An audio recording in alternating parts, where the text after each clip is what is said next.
Hello, warm regards from me. I am Bernard Echeru, author of the book Consciousness, You're Your Voice. I am your host in this series, Consciousness and Personal Fulfillment. This series is designed to empower you, the individual, gain a grip on your inner life, for your mental well-being, facilitate your pursuit of worthwhile aspirations, and ultimately propel you to personal fulfillment. In other words, in this series, I share with you how to go about getting to grips with your intrinsic human element. Coming to grips with your core accords you the benefit of personally engendering your mental health and, along with that, explicit empowerment to exert yourself to fulfillment. This series is particularly made for those who have not yet purchased the book and for those who may find listening to an audiobook unexciting.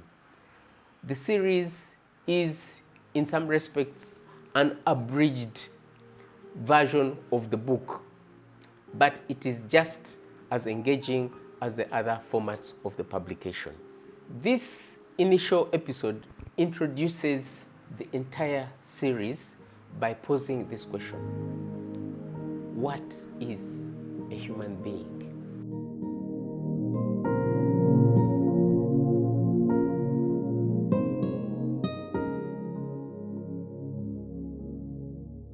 Who or what are you as a human being? I honestly ask that question because clearly not everything around us, and indeed not everything about us as individuals, is rosy. You simply have to open your eyes and your ears to grasp that the current human state is rather disquieting. The answer to humanity's disquieting state lies in coming to grips with and, of course, upholding the essential human element, which is the essence that renders us human beings. Here, we are not talking science. We definitely aren't speaking philosophy. And neither are we talking theology or psychology in the conventional sense. And this, for sure, isn't ideology or some system of political ideas. What we are, you and I, as human beings, precedes and transcends any other knowledge and experiences.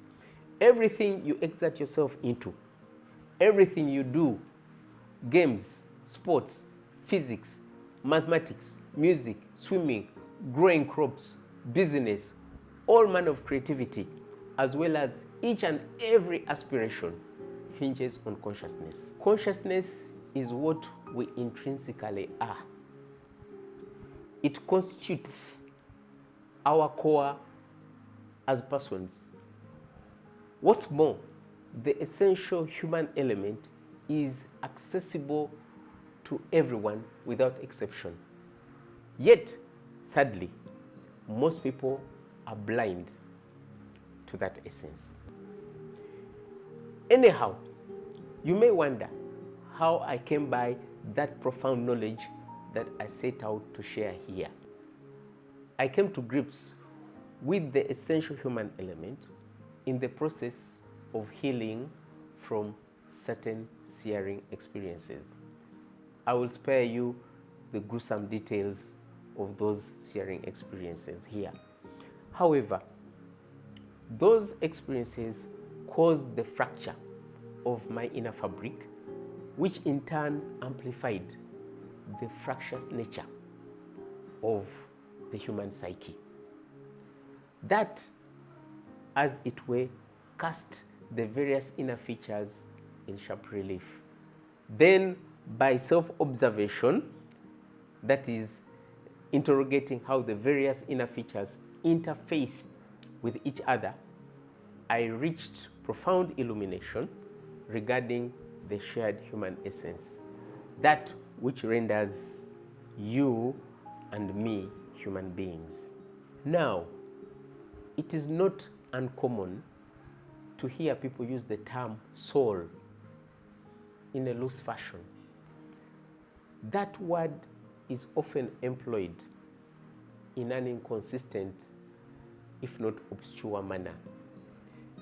However, we cannot properly talk about the soul without explicit reference to consciousness, which is man's essential element. Consciousness is the basis of man's interiority, or the psyche for that matter. All man's other knowledge and experiences are secondary to and are indeed given meaning or interpreted by the essential human element. And it is that essential element that underlies the unique or exceptional quality of human experience. It is that essential element that marks out human experience from that of any other creature. Accessing the essential human element has a bearing on your mental health and fulfillment as an individual, as well as the well-being of society as a whole, and indeed coming to grips with our shared human essence has implications regarding man's entire outlook and knowledge.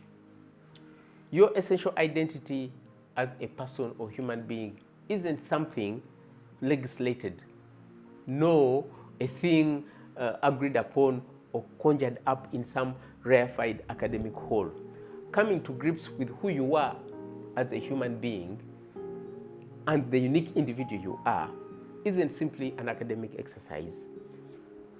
No one other than you, neither a psychologist nor a philosopher, has direct or special access into your inner sanctum. Only you, the individual, holds that privilege. As I will spell out in the coming episodes of the series, the individual has free will, which again underscores the fact that only he or she can exert themselves to come to grips with who they are intrinsically as a human being. And so, in a manner of speaking, while a teacher may show the student the door, it is up to the student to step through the door. You have the capacity within yourself to access your mind. You have the power to reach into your psyche. And you do not need anybody's permission to embrace or take charge of your inner sanctum. Still, the question remains, what, in precise terms, is the essential human element? What is it that intrinsically renders you a human being?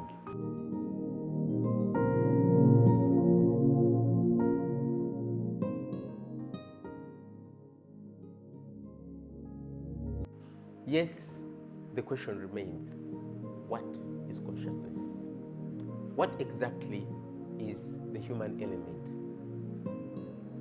I have mentioned that the term soul is often used in a loose manner.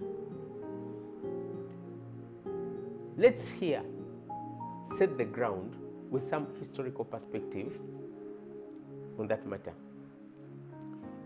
It may seem somewhat academic, but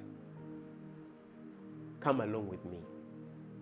From Greek records dating around 550 BC until now, the prevalent notion is that what makes us human beings is the soul. Well, that presents a fair start. Here are some of the more recent views relating to the soul. This is a quote. Like the statue of Glaucus, which was so disfigured by time, seas, and tempests that it looked more like a wild beast than a god. The human soul, altered in society by 1,000 causes, has, so to speak, changed in appearance so as to be hardly recognizable. That observation is by Jean-Jacques Rousseau. I quoted it from the internet, but you can also read it in a book titled Man and Society by John Plamenas. The second citation I have here, partly abridged, is a comment by Carrie F. Baines, who wrote the foreword to Carl Jung's book, Modern Man in Search of a Soul. It goes like this: there are people to whom a religious attitude to life is as essential as a belief in the authenticity of science. These people have experienced the soul as vividly as the body, and the body as vividly as the soul. And the soul has manifested itself to them in ways not to be explained in terms of either traditional theology or materialism. The third quotation is this: all people's conscious and intelligent activities can be traced back to material causes, so that far from such activities being exclusive products of mind, mind itself is a product, the highest product of matter. This is cited from a book titled Dialectical Materialism, Theory of Knowledge by Maurice Conforth, a Marxist writer. The fourth and final quote here is from Care of the Soul by Thomas More, a present-day author who has sought to introduce the soul into psychology and everyday life. It is impossible to define precisely what the soul is. Definition is an intellectual enterprise anyway. The soul prefers to imagine. There are other writers and thinkers who have presented fascinating views about the soul. For example, Aristotle stated that the soul is an organism with life, or for that matter, a living thing, and that encompasses human beings, animals, and other creatures such as insects and plants. You can see the contradictory views regarding the soul. The man or woman in the street may express any or combination of the views quoted above. It does not follow that any of the cited authors would have influenced them. Nevertheless, it is clear from the quotations we have looked at that perceptions regarding man's interiority or inner sanctum are hazy. And indeed, the contradictory views about that sphere reflect the inadequate appreciation of its place and significance in our existence. As it were, the ordinary person, the man and woman on the street, is not alone in this knotty, seemingly impenetrable matter. In fact, psychologists, neuroscientists, and others who seek to grasp what renders us human beings do not fare any better. It is not an exaggeration to say that most have staked their confidence on science, looking to elicit an answer from peering at the human brain. Now, to say that they are looking for a needle in a haystack would be an understatement. They actually do not know what they seek to pin down. And so, they do not know how to go about looking for what they do not know.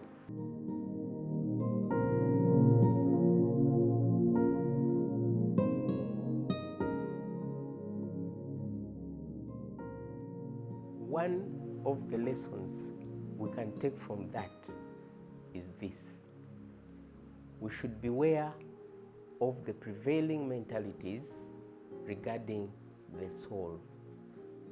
It's possible that such mentalities obscure or impede our grasp of the essential human element.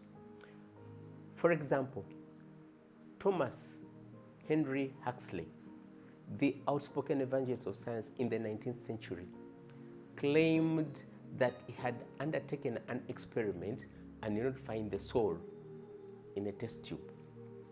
He concluded that the soul did not exist. That, of course, must have been a joke. After all, he did not even know what he was looking for. But evidently, he presumed that man's essence, that is, if it existed, should have been a material phenomenon accessible via science and technology. Such misconceptions aside, it is crucial to be clear-minded regarding where science lies vis-a-vis man's essential element.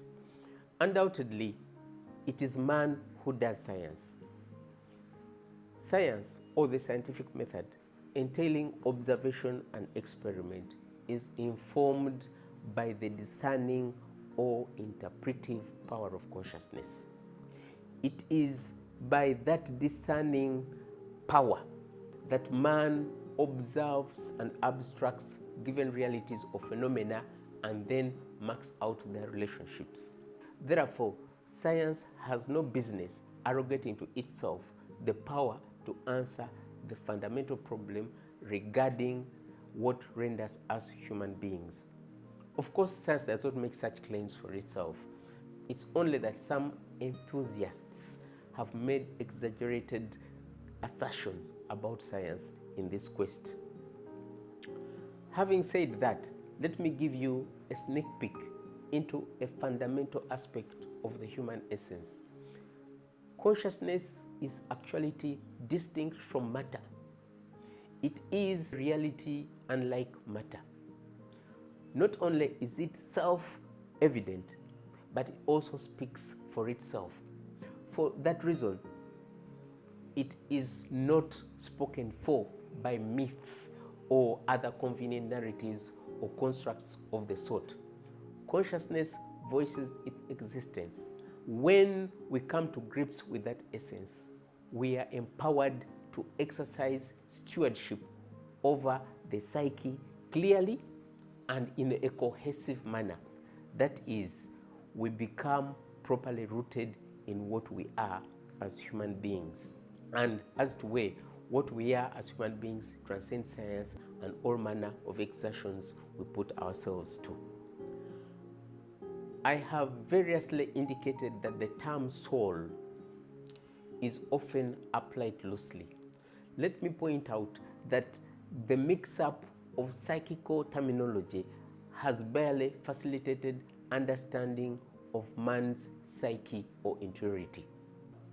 To speak clearly about man's psyche requires consistent terminology or vocabulary concerning its various parts. That contrasts with much of the available psychological literature by which a reader may tussle with several opaque and arguably overlapping jargon. A glance at any of the works of Sigmund Freud or Carl Jung by the man or woman in the street would bear this out. It's often difficult to stand apart from received knowledge and examine it. It's even harder, as is attested in all fields, when the labels or terminology that transmits knowledge are loosely used and loosely understood. Let me give you a concrete illustration here. I came across a little book treating the subject of psychosomatic medicine, in which the author states, and I quote, "Psyche derives from Greek, meaning mind or spirit or soul, but actually including all of them." Now, I got this from Health and Happiness by Dr. J. DeWitt Fox. That quote tells you how far back the muddle regarding the application of psychical terminology goes. And as it were, we may have discerned in an earlier quote, Marxist literature does not distinguish between mind, conscious, and soul. It is also evident that both the Old and New Testaments of the Bible do not expressly indicate the orientation or the relationship to each other of the heart, mind, and soul. In my research, I examined the use of psychoterminology in the Bible, but it would require a separate episode to shed light on the application of psychoterminology in the Bible. Anyway, the ambiguity or lack of clarity regarding the use of psychical terminology with meanings merged one into the other lingers to this day in secular and religious usage. Let me additionally point out that the available literature relating to man's interiority or the psyche mostly skirts around the nature and layout of that sphere. For example, the writer Thomas More, whom we have referenced earlier, while inclined to introduce the soul into psychology and everyday life, gives the impression that it is somewhat obscure. On the other hand, Dr. Thomas Harris, whom we haven't mentioned so far, writing mainly in the framework of conventional psychology, in his book, I Am Okay, You Are Okay, presents configurations, phenomenological realities, as he calls them, to enable mark out our mental tendencies and accordingly make it possible to control our behavior. I will spell out these phenomenological realities in the next episode of the series. Anyhow, whether or not this range or kinds of literature directly address the question of man's essential identity, the writings on the whole fall short of marking out man's innate psychological build or architecture. In other words, from this range or kinds of literature, we are left none the better regarding grasp of man's interiority or psyche. And so, such does not indicate in explicit terms how to exercise control over one's psyche for wholesome self-direction. Conventional psychology broadly entails probing the so-called subconscious or unconscious and the application of various therapeutic techniques. Yet, and I wish to emphasize this, to proceed without understanding what the psyche constitutes is to start with a profound liability. Psychological or mental health challenges, even though likely triggered by unhealthy social environments and questionable cultural mentalities, actually build on the distortions and tensions at the root of the psyche, which is consciousness. Coming to grips with that element would draw back the curtain regarding our psychological mental processes and thus equip you to exercise continuous self-interrogation for helpful self-adjustment rather than engage in reactive interventions to mental health challenges. While you and I may want the help of a professional psychologist, our mental well-being rests with us individually. Coming to grips with your essential identity as a human being would not only empower you to hold and mold your psyche, it would also empower you to pursue your dreams and build healthy, fulfilling relationships.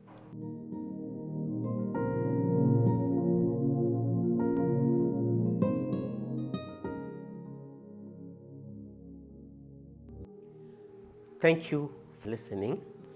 In the next episode of the series, we shall have an overview of modern man's outlook and highlight the patchy psychological notions that underlie that outlook. That will give us the necessary backdrop to to fully explain what constitutes man's essential identity and the nature of his inner workings. Hope to see you then. Keep safe.